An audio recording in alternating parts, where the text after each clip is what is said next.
Yo, this your boy, the Real McCoy, coming at you, man. We talking about boxing, man. For all my boxing heads out there, man. Watched a very exciting fight, man, last night, down in the featherweight division, you know what I'm saying? Abner Mares, Leo Santa Cruz, out in LA in the Staples Center, you know what I mean? Mexicans going at it, you know, it was live, you know what I'm saying? Doing their thing. Good fight, action-packed fight, man. I was excited about the fight because it seemed like the upper echelon of fighters at the featherweight, super featherweight division, they didn't want to fight each other. The Carl Framptons, the Scott Quiggs, it seems nobody wants to fight Guillermo Rigondeaux. And we finally got Abner Mares and Leo Santa Cruz. So I was excited about that, man. Nicholas Walters, you know, he's a division ahead, but you can throw his name in the mix, especially after he knocked out Nonito Donaire. But you know, we finally got two of the upper echelon fighters down in the featherweight division. Good fight. A lot of people saying it's gonna be fight of the year. It wasn't that. Don't let nobody fool you now. Good fight. The guys on that. That's why I basically almost stopped watching ESPN. They over exaggerate a lot of things, man. They were trying to pump it up. Good fight. Not fight of the year. Too much wrestling. Got kind of sloppy in some of the middle rounds. But good solid fight. If you go and watch my prediction video, I mean, as far as the winner, I was wrong. I have no problem admitting. I mean, I don't have too much pride or anything like that to admit when I'm wrong. I picked Abner Mares, and maybe the case that I made and a lot of other boxing aficionados and the quote-unquote experts, maybe we overrated Abner Mares just a little bit. Maybe that was the case. Not saying that he wasn't good at all. But like I said in my prediction video, I was starting to put Abner Mares into that upper echelon of talented fighters, pound for pound fighters. You know what I mean? He wasn't in my top 10, but he was working his way up. And then he got knocked out by Johnny Gonzalez. Now I had concern in the first round. I had concerns about that, but I said on my prediction video, I said I'm gonna pick Abner Mares. I'm gonna give him one more shot. I'm gonna give him one more chance to come out and prove, okay, I'm the better fighter here. You can go ahead and put me in the upper echelon of fighters down in the featherweight division. After I beat Santa Cruz, I fight the Quiggs, the Framptons, the Guillermo Rigondeaux. I move up in weight and fight a Nicholas Walters. It don't matter. You know what I mean? That's what I thought maybe he would do. Now, he came out in the first round fired. You know what I mean? Abner Mares came out firing in the first round. But I was like, you fighting Leo Santa Cruz kind of fight. I mean, that's, unless you take him out in the first 2 or 3 rounds, you're not going to be able to keep that. That's what Leo Santa Cruz does. He throws the 1,000 punches a fight. You know what I mean? Over 80 punches a round. That's what he does. You leading right into his hands. He's a bigger puncher. You know what I'm saying? He's got the reach on you, the size, physical strength, things like that. And I was like, that ain't the kind of. He did come out fire. He came out fire in the first round. Things like that. I was like, okay, he came out, because the question, even in my prediction video, the question that most people had about Leo Santa Cruz is that your resume, you haven't fought the top-notch competition yet. You know what I mean? And Leo Santa Cruz impressed me tonight. He definitely impressed me tonight, because even though he still did throw over 1,000 rounds, there were times where he sat back and he went behind it, because he had the 3-inch reach advantage on Mares. He sat back and gave Mares the 1-2 combination behind his jab, and he boxed, showed his skill. He said that he trained on boxing and not just brawling, and he showed some of that. He really impressed me, because I said in my prediction video, this could be a fight where Leo Santa Cruz comes out and tells everybody, hey, I know I haven't fought, you know what I mean, top-notch competition, but this is kind of like my breakout party. Abner Mares, who's one of the better fighters in the division. You know, a lot of people say, he's a above-average fighter, skill set-wise. And I'm coming out and I'm gonna make a statement and show everybody, hey, I can box, brawl, whatever you need me to do. And he did that. His defense is still, you know what I mean, a question for him, but you know what I mean, that's just what it is. A lot of fighters, you know, they're more offensive minded. You know, offensive minded, want to please the crowd. Not everybody's Floyd Mayweather, you know what I mean? Basically, that's what I'm saying. But he came out and he impressed, man. He impressed with his boxing.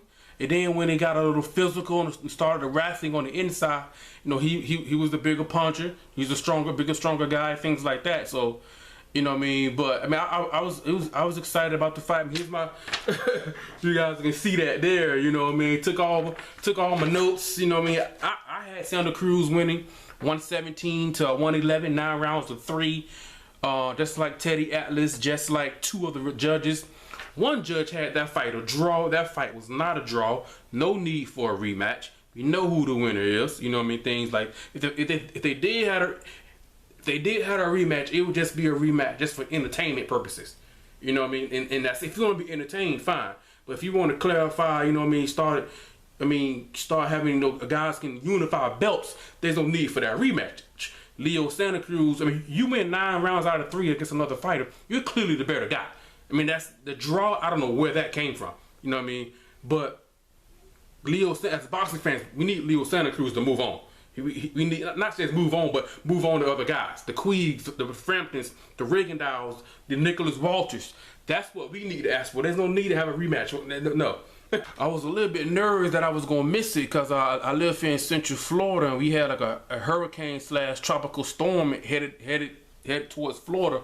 But first it was a Hurricane Erica, then it died down to a tropical storm, and then it went down to just, you know, just having rain and winds. And my cable did cut out earlier. Like, oh man, I'm gonna miss it. But came back. I watched the whole fight, so that wasn't an issue. I was worried about that, man, because I really want to watch this fight live. You know what I mean? So I was worried about that. Mares, he has an issue. Whenever he seems to, you know, get in this combination, he ducks his head down like that. He ducks it, and that's why they had a lot of headbutts clashes. I know Abner Mares, I believe he's been deducted points before for headbutts, but he kind of lunges in, he lowers his head, and he kind of throws punches blind. And, you know, and Teddy Atlas was saying, when she go like that, you leave yourself open for the uppercut, right or left. You know what I'm saying? You leave yourself open for the uppercut, man. And Santa Cruz caught him with a good one.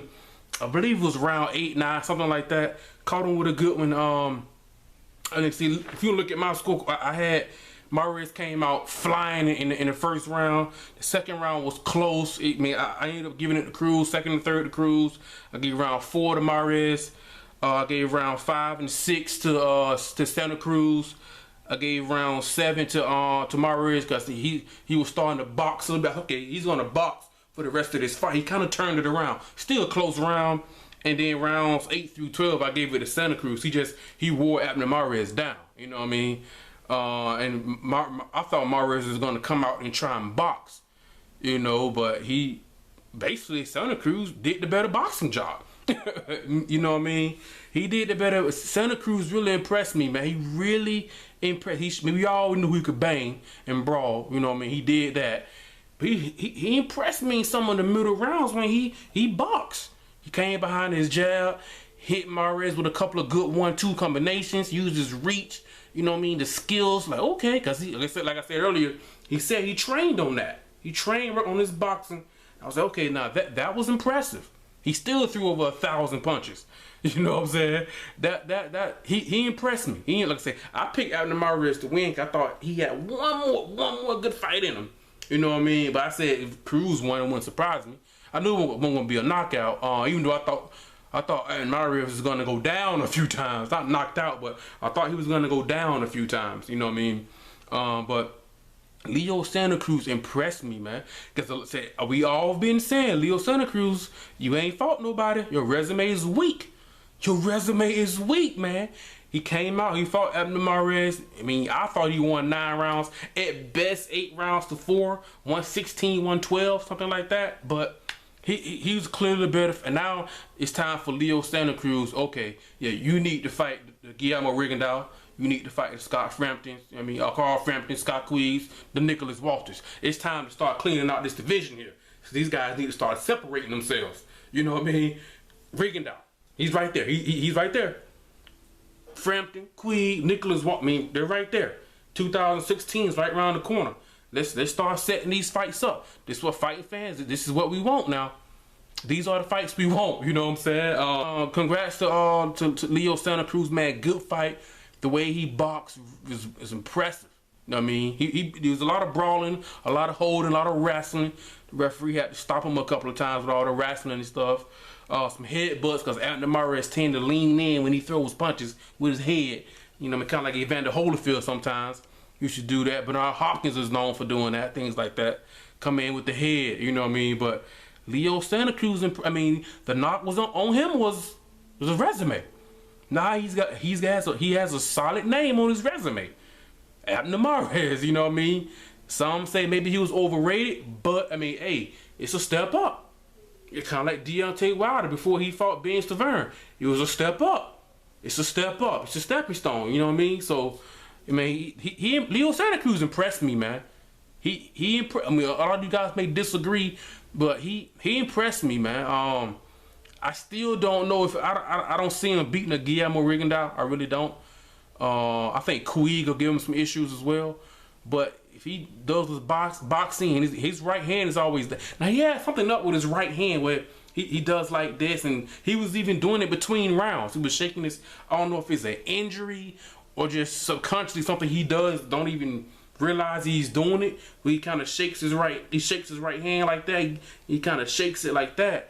I mean, if somebody was to catch on to that while you're shaking it, hit you with a counter left hook, you know what I mean? So, really things like that. Defense could be better, but he impressed me. Leo Santa Cruz definitely impressed me, man, with the reach and the jab. And a little bit of boxing skills. We knew he had the power to brawl. And with the boxing that he did for a couple of rounds, he still threw over 1,000 punches.